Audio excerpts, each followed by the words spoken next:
So hello guys, sample problem number 2 na tayo. So meron tayong this time na continuous non-prismatic beam. Kasi kung mapapansin mo, magkakaiba yung inertia sa kada span. Okay? So, since nagsosolve tayo ng reaction, mapapakita ko sa inyo na baliwala lang din yan yung EI. Kapag magsosolve tayo ng reaction, no, baliwala yan.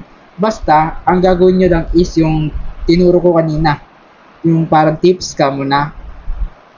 Kailangan mo muna pumili ng 3 point kung nasaan yung supports.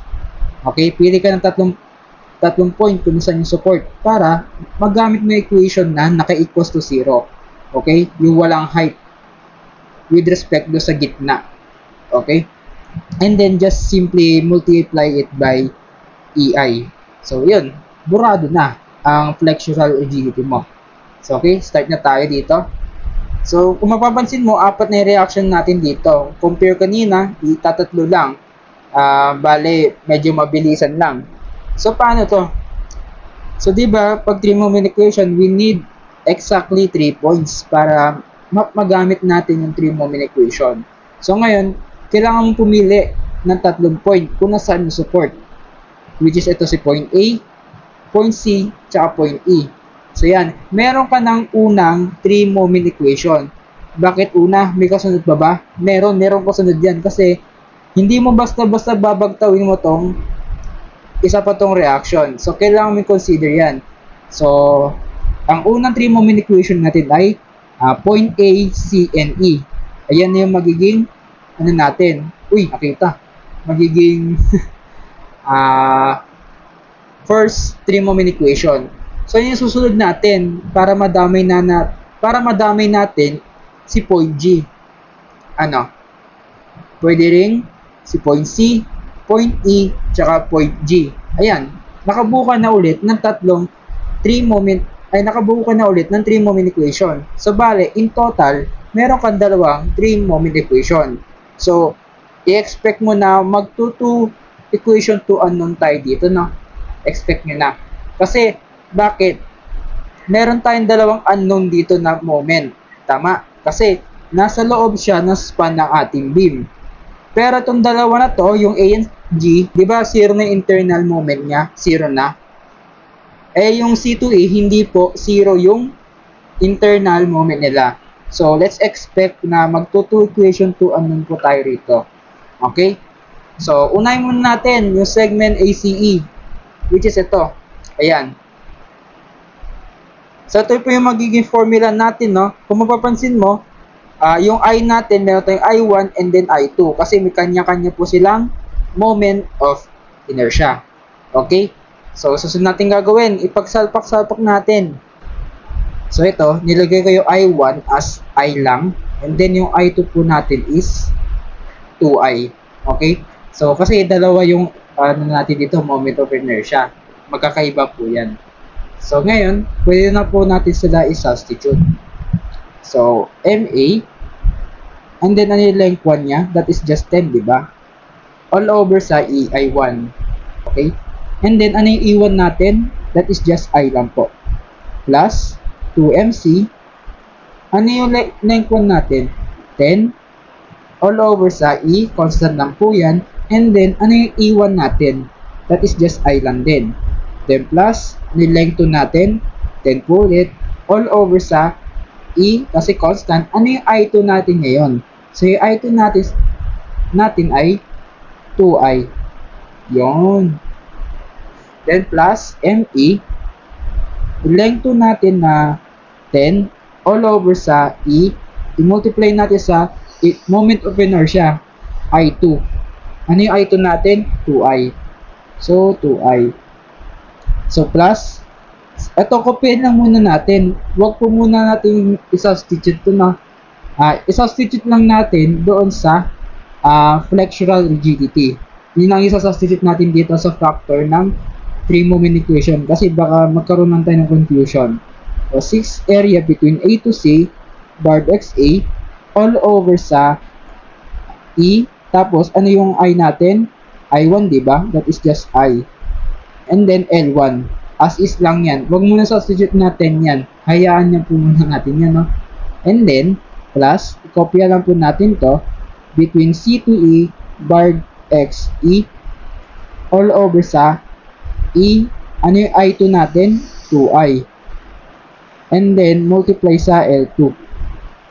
Ayan. And then, equals to 0. Okay? So, try natin i-simplify, no?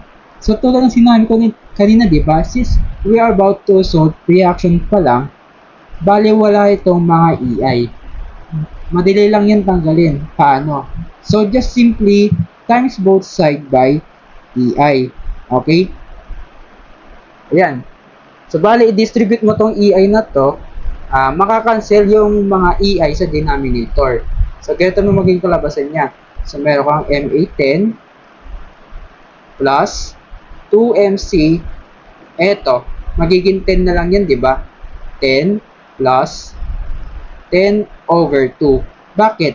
Bakit may natira pang 2? So, di ba, since tinimes ko both side by EI, lahat ng EI ay matatanggal. Okay? Kasi ito, coefficient to eh, hindi masasama to. So, iiwan mo na lang dito yung coefficient kasi ang matatanggal lang dito, which is yung EI. Okay? Times both side by EI. Then plus ME. And then 10 over 2. Ulitin ko lang, si EI lang yung matatanggal dito, no? Si EI lang. So, may iwan dyan si coefficient. Then plus 6 area between A to C barred XA all over sa L1. Tanggal na po si EI. And then plus 6 ACE X bar E all over sa 2L2. Okay? Tanggal po si EI. Ang matitira, yung coefficient na 2, tsaka yung length 2.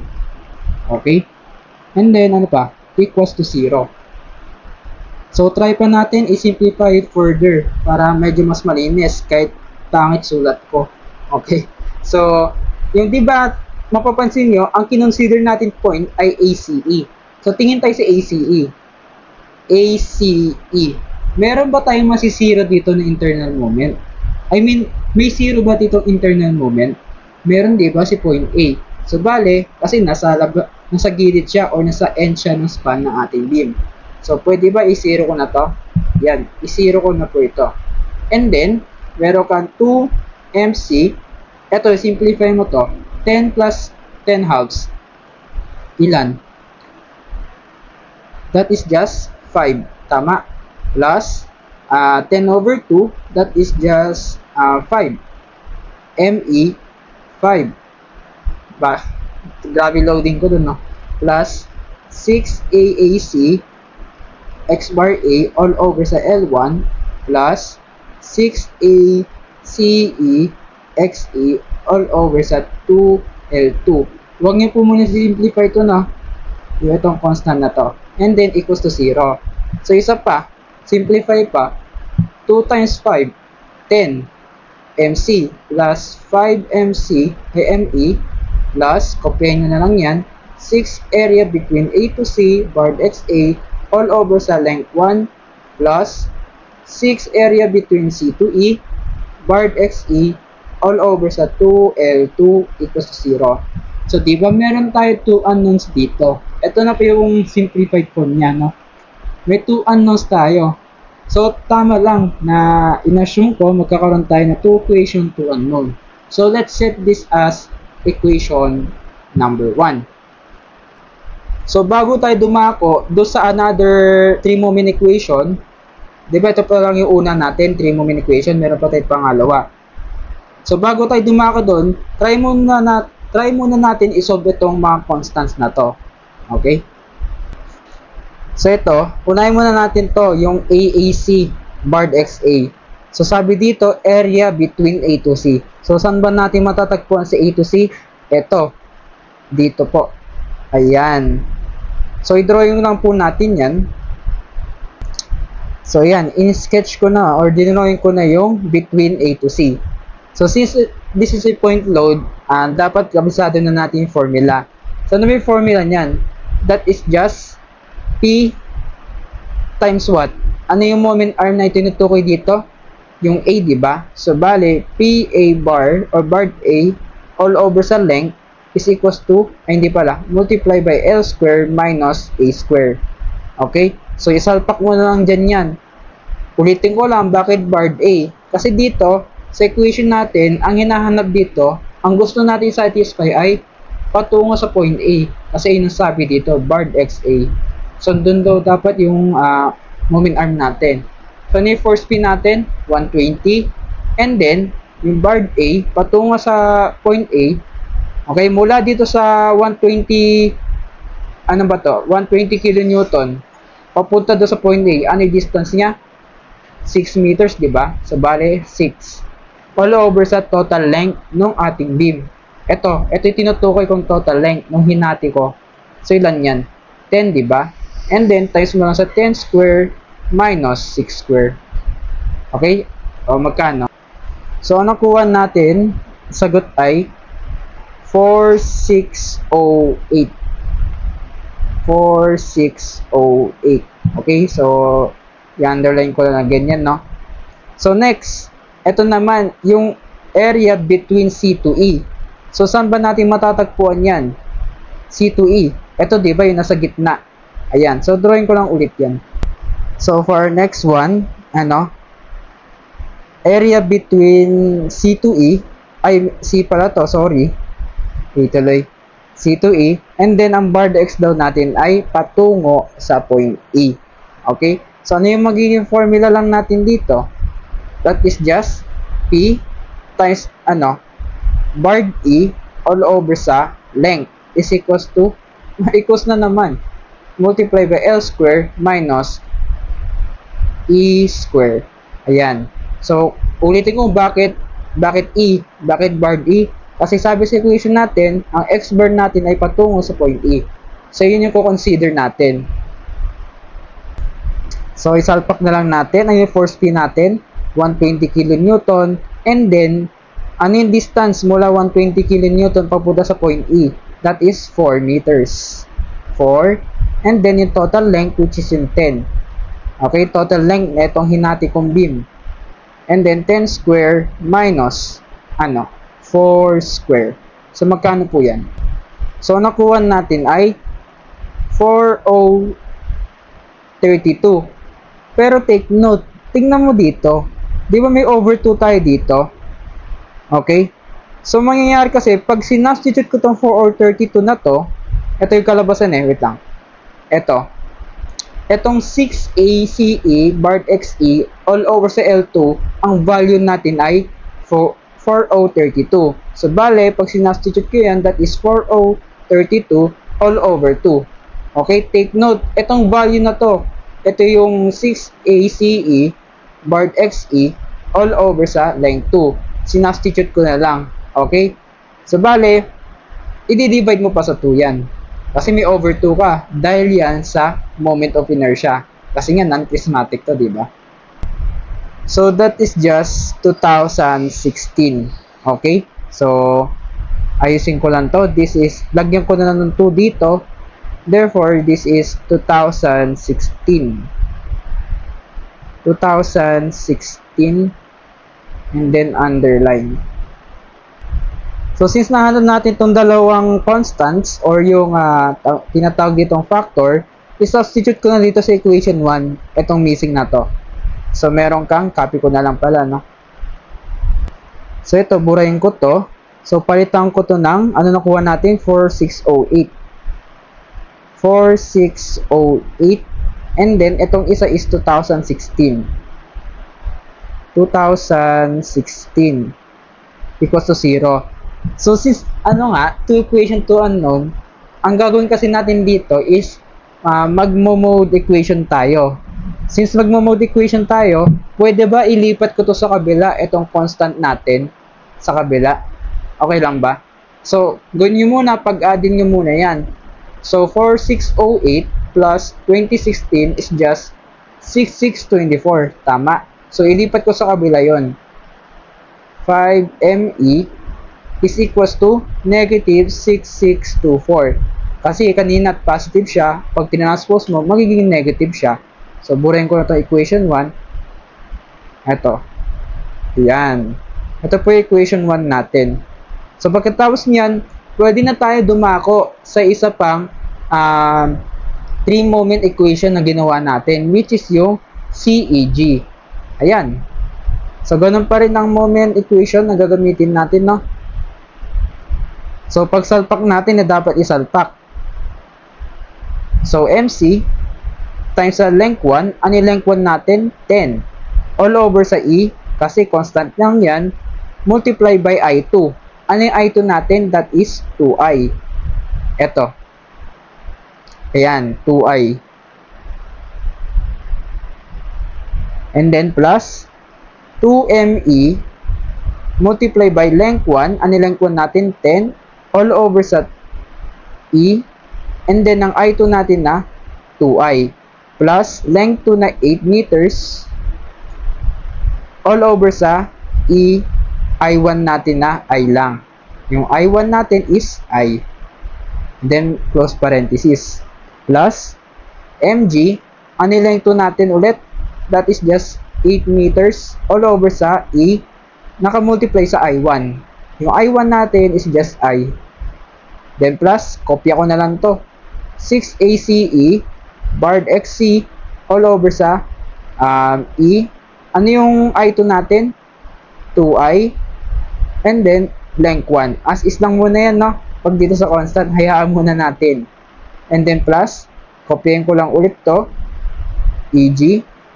Barred XG all over sa E times the I1. Yung I1 natin is I. And then, length 2 equals to 0. Yun lang. So, may simplify ba tayo dito? Sige, try natin i-simplify pa. Tanggalin natin to ngayon, yung EI. By multiplying it by EI both side. Okay? Multiply nyo both side by EI. Para matanggal yung mga EI sa denominator. So, dito, ang matitira sa'yo dito is MC times 10 all over 2 plus 2, mawawala na ako ng boses 10 over 2 plus 8. Nagigets ba? Basta, pag nagta-times both side kayo kay EI, isipin nyo, basta mawawala, maglalaho agad yan, parang bula yung EI na yan. Okay? Then plus, MG times 8 plus 6ACE barred XC all over sa 2L1. Then plus 6AEG barred XG all over sa length 2 equals to 0. EI times 0 is just 0. Okay, so simplify natin to. Ito, 10 over 2 is just 5 MC plus 10 over 2 plus 8. So, that is just 13. Ayan. Plus 8 mg plus, as is na lang to, no? Copying ko na lang to. Ayan. So, meron pa ba tayo simplify? Simplify pa natin para malinis. So, 5 mc plus 2 times 13 is just 26 me plus 8 mg, and then copy lang natin to. Ayan. So, using ko lang. So, next, tingnan natin, inspect muna natin yung beam kung meron ba tayong masisiro dito. Kasi may 3 unknowns tayo dito. Feel ko meron tayong masisiro dito eh. So, ang kinonsider pala natin ay CEG. So, tingin tayo sa CEG. CEG. So, sino dito yung zero na internal moment? Sa point G, di ba? Yung CE kasi meron yan. So, bali makakancel out yung G natin dito. Okay? So, saan yung G dito? So, burahin ko na po yan. Magiging 0 na lang po yan. So, lipat ka dito. Ayan. Yan. So, next, hanapin natin ngayon yung mga factors na ito. Itong dalawa na to. So, ito. Sabi, area between C to E. Saan ba natin matatagpuan tong C to E na to? Ito, yung nasa gitna lang din. Tama? So, i-drawing ko lang ulit yan. So, yan na. So, parang, mapapansin nyo, parang similar sa kanina, di ba? Which is ito, di ba? So, na nga yun. Ito. Kaso nga lang ito, patungo sa point E. Ngayon, ang pinapahanap naman ngayon, which is patungo sa point C. Kasi yun yung barred X, C. So, dapat patungo daw tayo sa point C. Okay? So, ano yung magiging formula natin? Ganun pa rin. That is just P. I-multiply natin sa sa distance. At what distance? Barred C, di ba? Kasi doon patungo. And then, all over sa total length. And then, multiply it by L square minus C square. Yan. So, substitute nyo na lang po yan. So, meron tayong 120 times, ano yung distance C natin? Mula dito sa 120 kN papunta sa point C, ilan? 6 meters. So, 6 all over sa total length. Ano yung total length ng C to E natin? 10. Yan. 10 square minus 6 square. So, magkano po ito? So, ang nakuha ko ay 4608. Yan. So, tingnan muna natin equation. Di ba ito? Ito yun. Yan. So, mapapansin mo may over 2 pa. So, pag sinubstitute ko to, 4608 over 2. Take note, itong 4608, ito yung value ni 6 area between C to E, barred XC, all over sa L1. So, sinubstitute ko lang dyan yan. So, bale, pag dinivide mo sa 2 yan, 2304 po siya. Okay? 2304. So, using ko lang. So, idadagdag ko na lang dito yung 1, ayun 2, and then erase this. So, 2304. Okay? So, nahandle na natin yung pangatlong constant. So, na nga yung ating color pink. Ito. Ayan. So, next. Ito naman yung area between E to G. So, saan natin matatagpuan tong E to G? So, tingnan natin ulit yung beam natin. Ito, di ba? E to G. Drawing ko lang to. Ito, nakabilog. So, i-drawing ko lang yan yung between E to G. So, ito na po yun. So, sabi dito, ang barred X doon natin ay patungo sa point G. Okay, so, gagawin ko ng formula yan. So, force P, i-multiply natin sa barred G. Kasi nga, yun daw dapat ipatungo natin sa point G. All over sa total length, i-times natin sa L square minus G square. Okay? So, next natin gagawin, salpak mo na lang siguro, no? So, ano yung force P natin? That is 150 kN. I-times natin saan? So, mula sa 150 kN, papunta do sa point G, ilan yung distance? 4. So, 4 all over sa total length na 8. 4 plus 4, 8. And then, 8 square minus 4 square. Ayan. So, pakisalpak nga po. So, ang nakuha ko ay 3,600. Okay? Ayan. So, ngayon, salpak natin dito sa equation na to. Kasi yun ang hinahanap talaga natin. Itong constant na to. So, burahin ko lang to, no? So, kanina, nakuha natin, which is 2304 plus 36 equals to 0.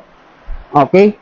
So, gawin ko lang yung ginawa kanina. Diba, pinag-add ko tong constant and then ililipat ko sa kabila. Kasi gagamitan ko ng mode equation. So, 5mc plus 26me. So, yun nga, pag-add mo tong dalawa and then ilipat mo sa kabila. So, yun, nagka-error ako. Hindi pala 10 to, no? 30 po yan. Nagkamali po ako, no? So, yan. So, ano ilalagay natin sa column A? Kayo bahala kung si MC o si ME. Sa column A, no? So, since, yun nga, ako nagsasolve. Ang lalagay sa column A, which is yung MC. So, sa first row, 30.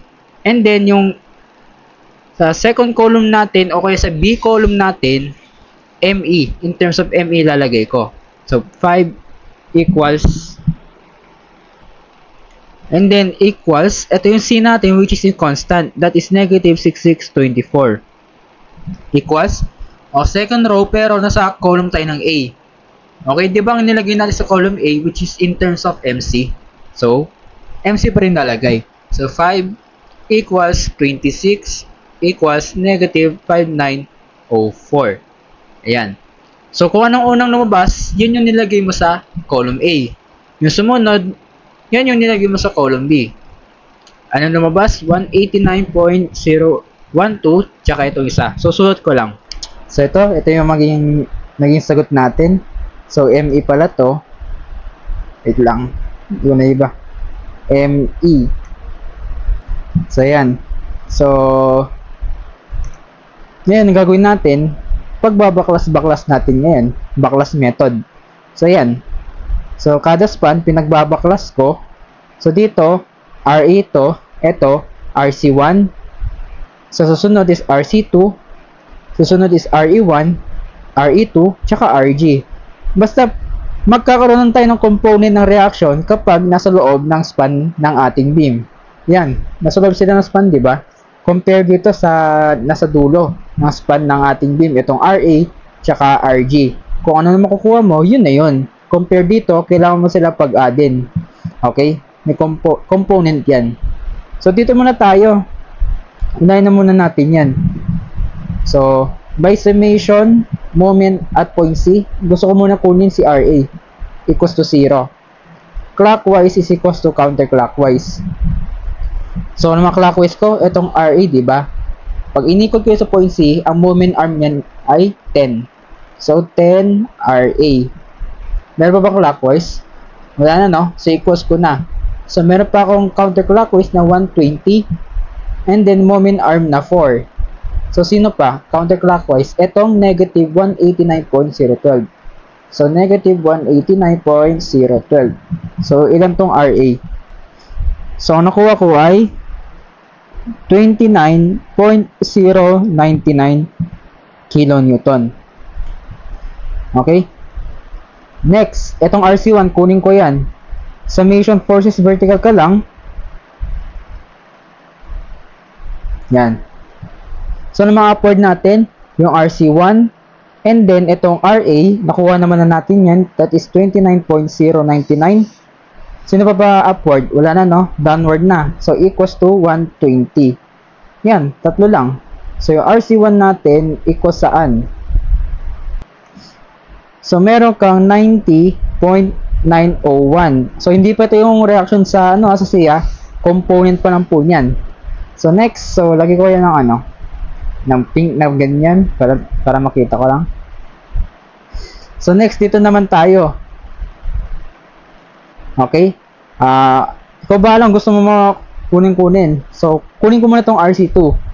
Summation moment ka lang at point E. Tama? So clockwise is equals to counterclockwise. So ng mga clockwise natin, yung RC2, di ba? Yung moment arm niya na 10, di ba? Yan ang moment arm niya papunta sa E. So, 10 RC2. Sino pa? Mga clockwise. Ito, yung negative 189. So, negative 189.012. Sino pa ba? Wala na, no? Counterclockwise na. So, meron tayong 120 dito. Counterclockwise patungo sa point E. So, that is just 120 times 4. Sino pa? Etong negative 190.728. Okay? Magkano yung RC2 natin? So, meron tayong 47.8284. O kaya 3 decimal na lang. Kilonewton. Okay? So, para makuha naman ngayon si RE1, nag-iisang vertical na lang yan. Just take summation forces vertical. Okay? Wait lang. So, summation forces vertical equals to 0. Upward is equals to downward. So, ano mga upward natin? Si RE1. Sino pa? Yung 47.828. O kaya yung RC2. 47.828. Sino ba? Wala na, no? So, proceed tayo sa downward. Sino downward natin? 120. So, yun lang naman. So, RE1 natin is just equals to 72.172 kilo Newton. Okay? So, lagi ko nito. So, last span. which is ito. So, try ko muna kunin yung RE2 by summation moment at point G. The summation moment at point G is equals to 0. Ganun pa rin, clockwise is equals to counterclockwise. Yung clockwise natin ay ay RE2. Excuse me. And then yung moment arm niya na 8. Tama. 8 RE2. Sino pa yung clockwise? Etong negative 190.728. Okay? Sino pa? Wala na, no? So, equals na natin. Sino yung counterclockwise? Itong 150. And then, yung moment arm na 4. So, magkano yung RE2 natin? So, meron tayo 98.841 kilonewton. So, para makuha naman si RG, so, lagay ko to. Wait lang, Just take summation forces vertical equals to 0. So, upward is equals to downward. Ano yung upward natin? Yung RE2. Nakuha na natin, di ba? It is 98.841 plus yung RG. Sino pa yung upward? Wala na, no? Downward na. So, equals to 120. So, magkano yung RG natin? That is just, 51. That's this. Ayoko na mag-English. Ayan. Ito po yung reaction sa G. So, summarize ko lang yung magiging reaction. So, yung RA natin, nakuha natin, di ba? That is 29.099 kilonewton. And then, yung RC natin, ipag-add natin yung RC1 plus RC2. Okay? That is just 90.901 plus, sino yung RC2 natin? 47.828. So, pag pinag-add mo yan, meron kang 138,000 pesos. 7296 kilonewton. Ayan. Next, RE. May component yan, di ba? Pag-add natin. Sino may component yan? That is 72. Wait lang. Sige, RE1 plus RE2. Yung RE1 natin, that is just 272.716. Tama ba? Tama lang. Ay, 2 pala to. May copy kasi ako na ito eh. So, plus 98.841. So, in total, 171.013 kilonewton. So, yung RG natin ngayon is equals to 51.159 kilonewton. So, yun lang po. Tsaga-tsaga lang. Medyo mahaba talaga to. At least, kaya nga mag-solve ng indeterminate beams. Okay? So, see you sa next problem.